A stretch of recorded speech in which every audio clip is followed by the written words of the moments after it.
People often say, why don't you just use flat washes? So when I use washes on their own, they can still create shape, of course they can. But washes don't simply create texture. Unless you're working with layers of washes, then you might get a little bit of texture that way. So this is why I use the stippling technique, amongst other techniques as well, within my wildlife paintings. All you need are stiff bristled brushes. Yes, you can use this with soft bristles as well, but that's not quite as easy. With the bristles being very soft, so they bounce much more, so difficult to kind of stipple down, so to speak. So all of what I have here are all very inexpensive brushes. Some are made for oil painting, some are made for acrylic painting, some are made for both, some are made for painting and decorating. I know, yeah, I realise that. In fact, this flat one here, and I used to use that for sign writing many years ago. And even down to my size 00 brush. So have a look around and see what you can find that's a stiff bristled brush. And if you haven't got one, just pop into one of those discount shops. You know, the ones where they've got just about everything you want to buy, but for very low value prices. The quality may not be good, but they work just as well. For this technique anyway. Let's try a different brush with this technique. This one is called a deer's foot brush. You saw in my hand earlier. And just by stippling it into the paint, make sure that the paint isn't too wet, because if it is, you'll find you'll have nothing but very large blobs on the paper. So nearly dry paint is what you want to use. And just stipple that brush into that dry paint and then start to apply it to the paper. And the more stipples you have closer together again, the darker the area will start to look, even though we're using the same consistency paint all the time. But like I mentioned, there's a variety of brushes out there. This is a chiseled edge brush, which is basically an oil painting brush. And you can see it'd be great for probably foliage maybe, but we've also got that sort of repetitive line on there. And the other thing with that is that it's not quite as effective. But it can be effective if you're working on something like a mossy pathway, something like that would be fine. And because of the angle which I've got that brush at as well, it does sort of resemble, in a way, a mossy covered path. I've only just noticed that. This is a standard wash brush. I can see I've overloaded it to begin with, so there's far too much paint on that brush. But as we know, it's all about how much paint you use. And also down to trial and error. So when you're trying something like this on a painting, don't do it on the painting first. Do it like I'm doing here on some scrap watercolour paper. At least then you'll have some ideas on how well that technique will work on that painting. So just make sure you test it first, okay? Now if you do like this video, do me one huge favour. Please click on that like and subscribe button down below.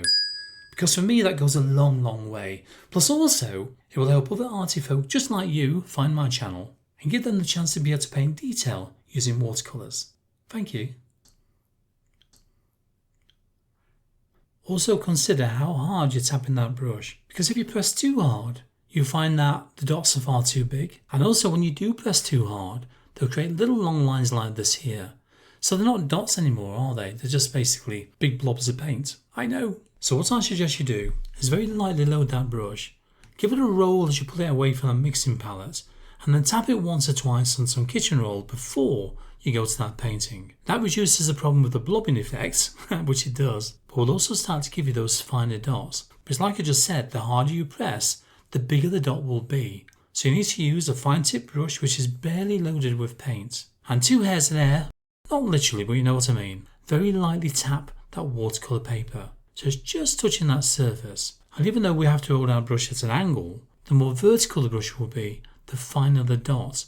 But if you try to paint with a vertical brush, it's not nearly as easy, and it's not comfortable either. So get it as level as you can to a more comfortable position that you're happy with.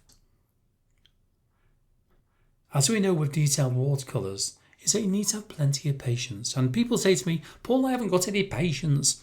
Well, when you become engrossed within a painting, you'll be surprised how much time passes by. And also, how much you've actually enjoyed it by taking your time. So patience is the key, okay? So when you pick up that watercolour brush again, give this a go. And let me know in the comments down below how you got on as well. I'd love to hear from you. Creating form. Now to be able to achieve a shape by using the stipple marks, what you need to do is have those marks closer together. And you see from the example of the elephants here how I've done that. So what I tend to do, just like I said before, very lightly load that brush first of all, and just give it a dab or two on some kitchen roll again. The closer the dots, the darker that area will start to look. And even though I've only used 2 different colours here, you can see the difference that's made just by creating more of a graduated feel. So if you stood back away from the screen, that will blend in that little bit more from dark all the way through to light, and then give you the effect of a gradual transition. Now if you did this with a finer detail brush again, and with hardly any paint at all on that brush, the effects will be even more obvious.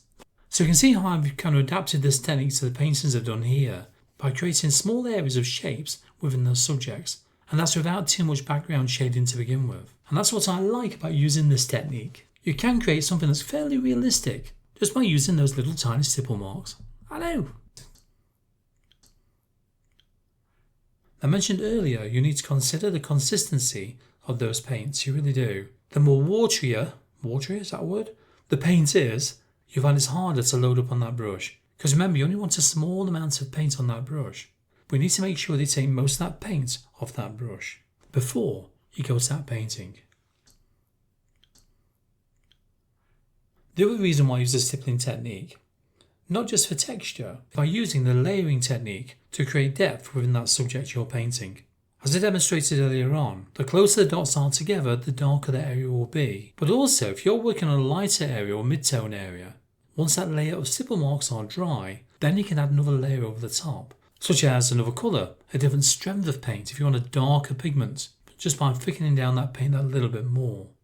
And by working with these layers of stipple marks, that'll give you a really deep feel to the texture within that subject, and in turn making it a little bit more realistic as well. The good thing about watercolour is that there's always something new to learn. And even though I've been painting for many, many years, I'm always learning something new. So if there's something that you want to learn how to paint, or particularly a technique you want to know about, and don't have that confidence working with it, let me know in the comments down below please, okay? And if it's a popular comment, there's a good chance I'll make a video just about that technique. Now do you remember that giraffe painting earlier on?